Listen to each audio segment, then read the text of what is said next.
What's up, guys? Derek Lambert here, 3.5 years clean. I'm happy to live life free without needing any type of substances. Y'all know my niche. You understand where I'm coming from. I love enjoying life without having to feel a slave to the same crap that I used to be. And that was heroin and alcohol and all the different things that kicked my butt. And this video, the purpose of this video is to educate, to make awareness, and also let people know, hey, these are the far extreme measures that addiction can take people. I'm thankful that Ashton is not in active addiction today. In fact, Ashton has 100 days clean off all substances. But years ago, Ashton is telling a story about something that he used to do. And he's thankful that he no longer does those things. So I want to warn anyone who does watch this video to understand that it is Ashton and my purpose in this video to bring awareness and to let you know these are things you never want to do. You never want to attempt to do this, or you could end up on a show like Locked Up Abroad. This is a crazy story about the extreme measures of addiction. And I just want to have that as a disclaimer so you understand these are things you will never want to attempt. There are too many risks and the consequences are far too extreme for you to ever do something like this. Let's go ahead and get into the video. Love you guys. Mexican jails, let alone prisons, but jails are places you do not want to be because they do not care for you at all. Hey Ashton, real quick, man, if you don't mind, I'd like to know what led up to your first trip down into Mexico to purchase pills. Can you go into what made you want to do that, or go into some details on that if you don't mind? First, I'd like to say that if anybody is watching this, I am not advising to do this. This is very dangerous, and a lot of things could have happened to me in kind of a negative way that I'm grateful that they didn't, and in no way I cannot stress this enough.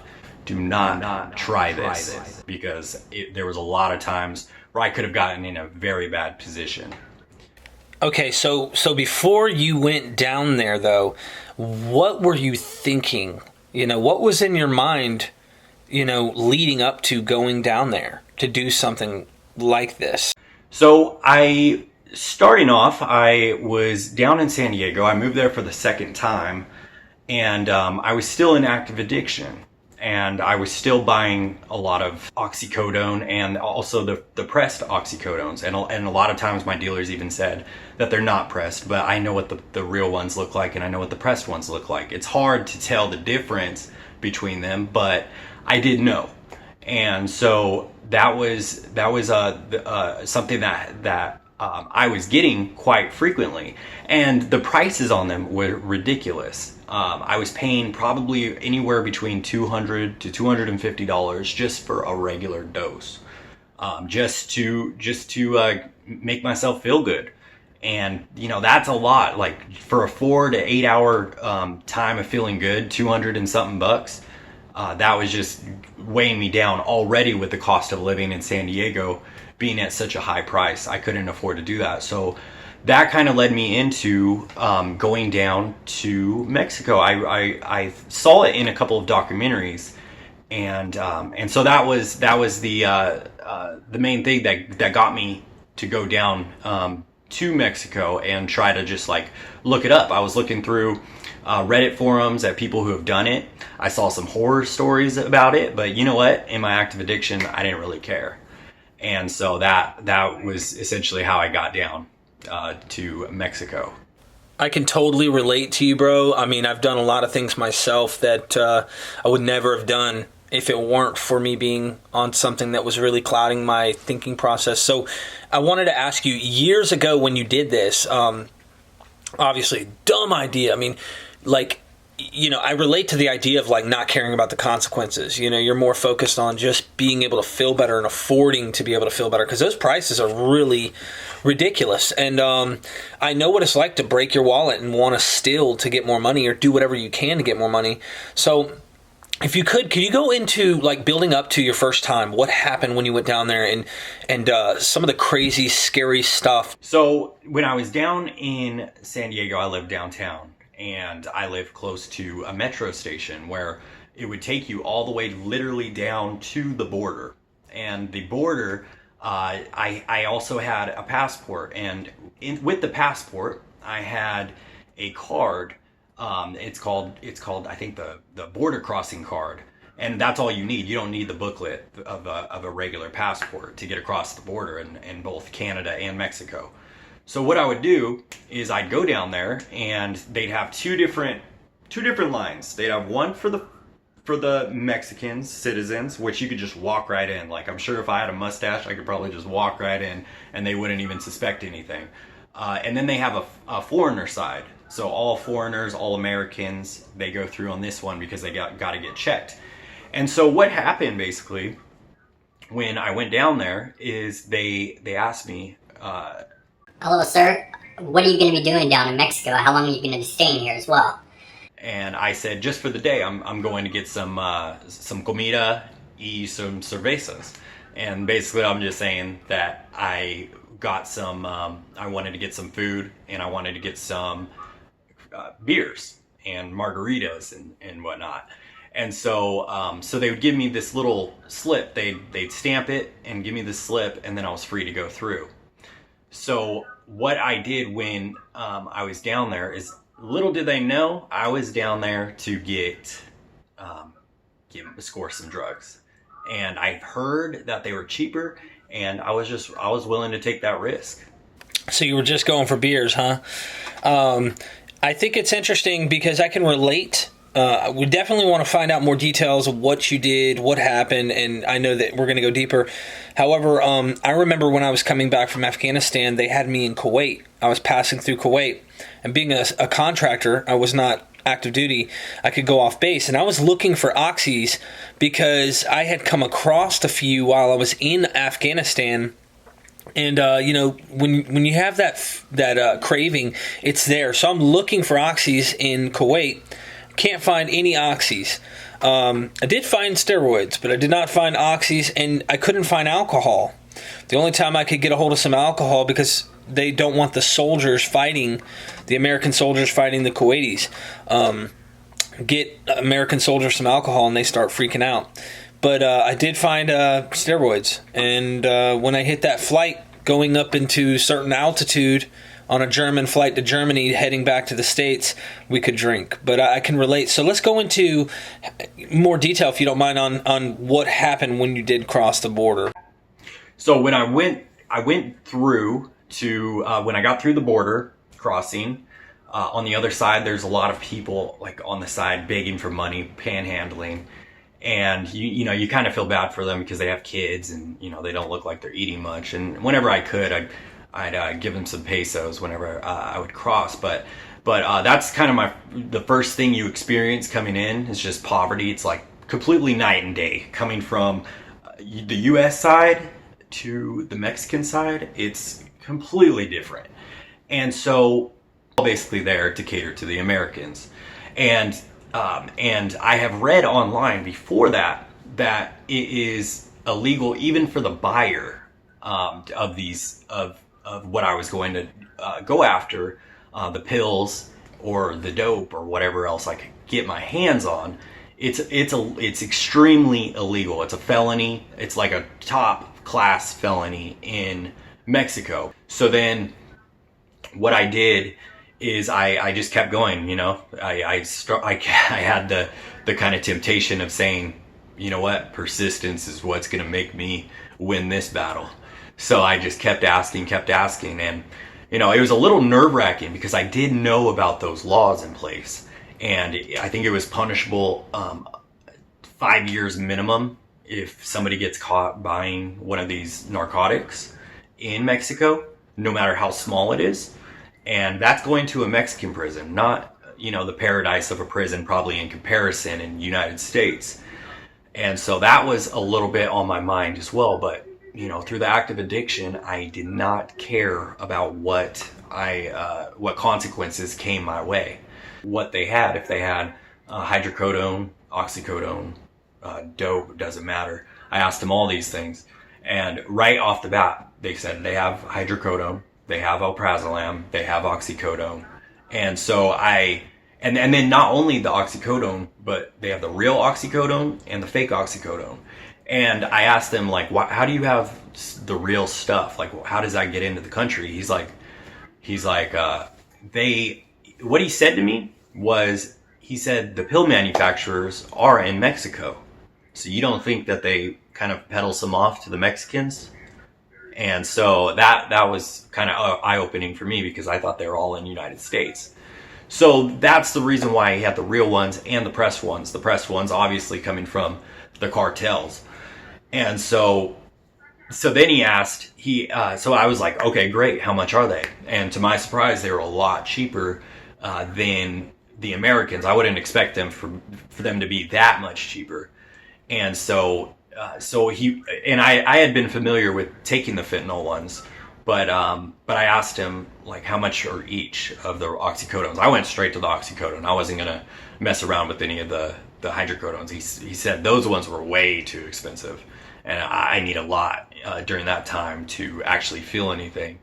So he told me the two prices of the oxycodones and the fake ones with fentanyl and the real oxycodone, 30 milligram. And so he asked me that, and told me the prices, and then I made the decision, you know what, I'm going to get a little bit of each. So I did get a little bit of each, and then he gives me a straw. And I'm like, what's he giving me the straw for? And he's like, you can go use in the back. And I said, really? And I just thought it was like a bathroom back there. And I go back there, and there's actual people in the back of this pharmacy shooting up, doing snorting pills. Doesn't matter, they were there snorting coke, doing meth. It was like a little drug den, essentially, to put it in frank terms. So then I go back there and I snort the pills, and then when I come out, he says, hey, do you like black? And basically black is like black tar heroin. So I said, you know what, I barely had it before, but you know, I probably would. And he's like, oh, I always have it, and it's a sweet deal. And basically what he offered me was a really good deal on it from what I've heard. And so and it was really pure from what I've seen before, because I've known other addicts who have used it. But I had the goal of just feeling a little good while I was down there. And so I was getting really high this time.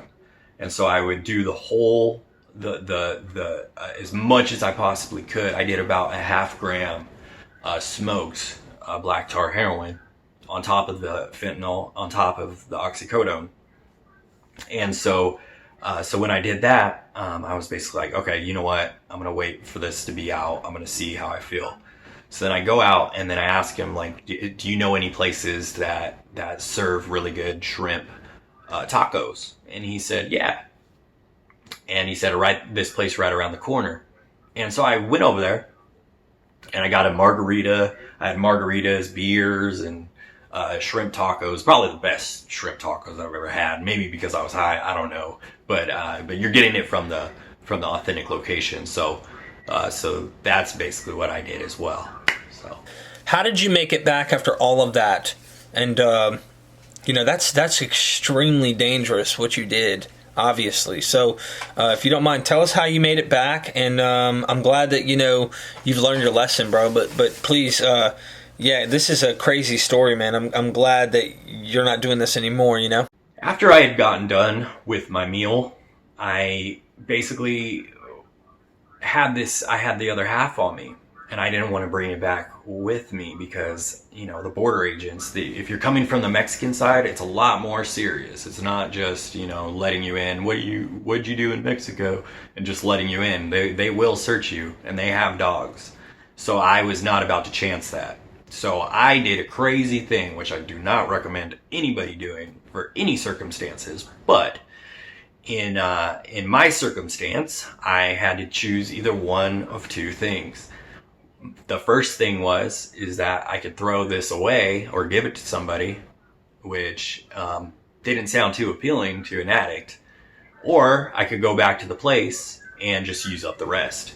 And hopefully I get to the other side before I'd overdose if I did.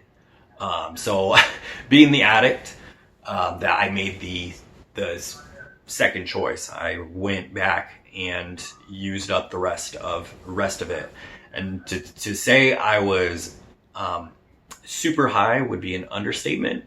I was very high, and it was a struggle to kind of get back to the other side of the border. I had been across the border plenty of times, just never have done an experience like this. I went down a couple of times to spring break down in a little town called Rosarito, and so I was familiar with where to go and get back to the other side.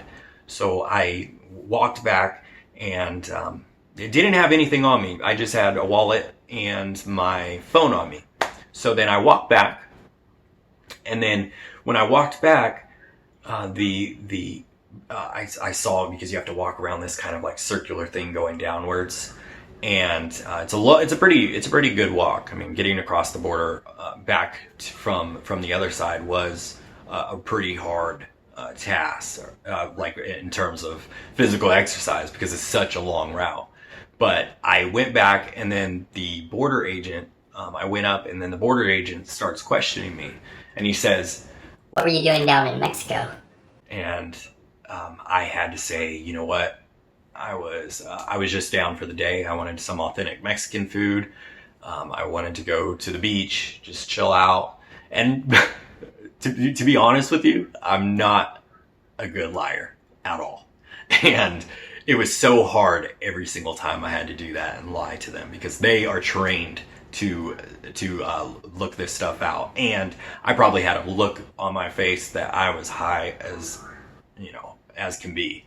So basically I said everything, and then I found out he let me through, and then I found out, it was kind of that easy. And that kind of started me up going back. Again, that became a routine for me. So this is interesting. Did you ever have any close encounters? I wanted to ask you that because a lot of people chase. They kind of enjoy the chasing of a drug, and you had done this, and obviously it became a habit. Did you have any close encounters where you thought, this is it, that's it, I'm done, I'm caught, I'm screwed? Anything like that? Maybe you can go into detail on? Yes, actually I did. When I found out that was going to be my new kind of dealer, and they let you use in the back room, so it was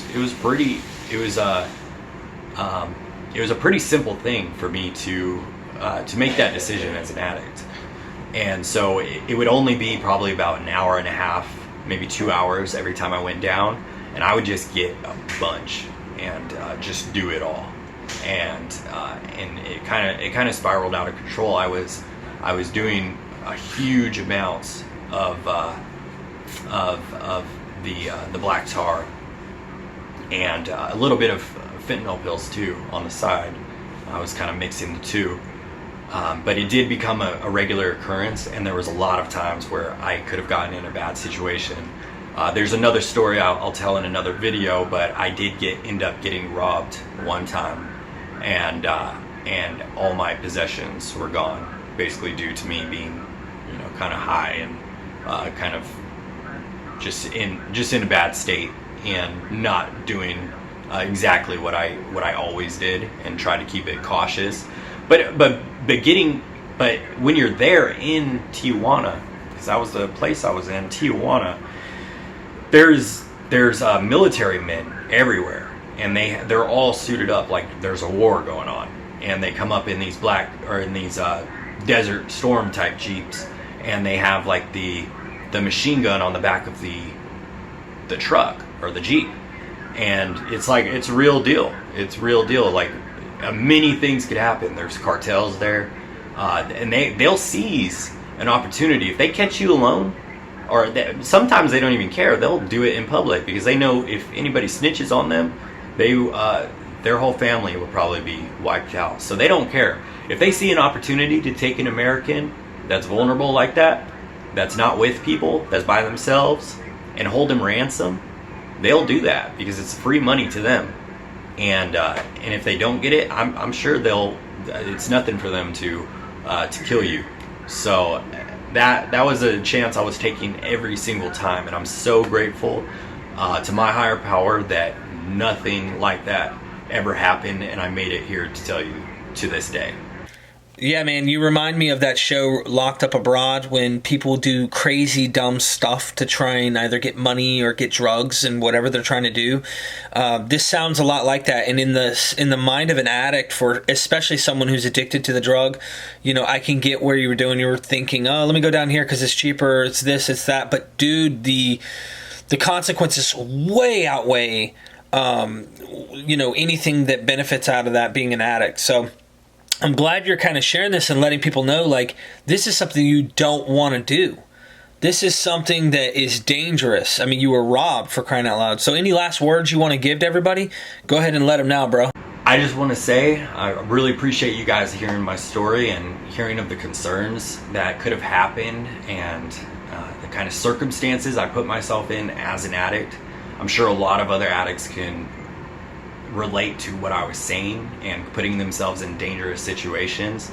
You know, overall, you know, if you're close to the border and you're thinking about it, I would say don't do it, because now that I'm in my right mind, I've been sober 97, 98 days now, I would never do that again, because that is just, it's putting yourself in such a dangerous spot. I mean, doing the drugs is already dangerous enough, but you know, there's no telling what could have happened to me. If I was locked up, if I got caught in Mexico, being an American especially, they don't care. They're a lot of them are corrupt and they don't get paid well. And if they have an opportunity to take you and they can make money off of you, they will, because there's a lot of people like that. And I've heard from experience that Mexican jails, not alone, let alone prisons, but jails, are places you do not want to be, because they do not care for you at all. they will serve you dirty, disgusting water and make you drink it, and give you nothing but bread to eat. So that's just one thing I'd like to say, is just, you know, take these stories and use them as a word of caution, because serious consequences could come from something like this. And I'm so grateful that I'm here to tell you about my experience and how it can, you know, perhaps save some people from doing the kind of crazy things I did. Really appreciate you sharing your story, man. I relate. Like, as you told it, I was kind of picturing it in my head and what that was like. Thank you for going into that, man. And yeah, I hope this does deter someone from ever being stupid enough to do something like this, because, you know, there's a lot of consequences that can come of it. And I really appreciate you sharing your story. I know this was a big focus on the problem. However, you guys know that it's our thing to be about the solution, and that recovery is possible to help people from ever having to do stuff like this. But it's good to let people know that this is stuff that happens, and to make you aware of it. That way we all know and understand how far addiction can take somebody. And if you don't know that personally, at least you get to hear another story. And if you relate, hey, this is another one of those videos where, you know, it just shows the extreme measures that a drug addict will go. Love you guys. Check us out in the Discord. Me and Ashton are over here. We have meetings twice a day. We're going to have women groups, all that stuff. Hit us up on Facebook. You guys can call me. You can talk to me through the messenger on Facebook or Discord or Instagram. Just get up with me, and I appreciate the love. I'll see y'all next time. Derek Lambert.